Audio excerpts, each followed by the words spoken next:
Meaning of indoctrinate. Indoctrinate. Indoctrinate. Indoctrinate.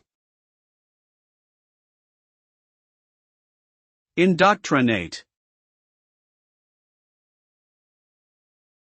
The term indoctrinate refers to the act of teaching a particular set of beliefs or ideas, often with the aim of influencing someone's opinions or behavior.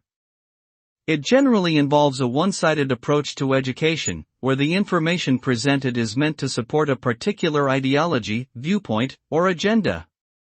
The result of indoctrination can be a person who is closed-minded and resistant to new ideas, as well as someone who may be willing to carry out extreme actions in service of their beliefs.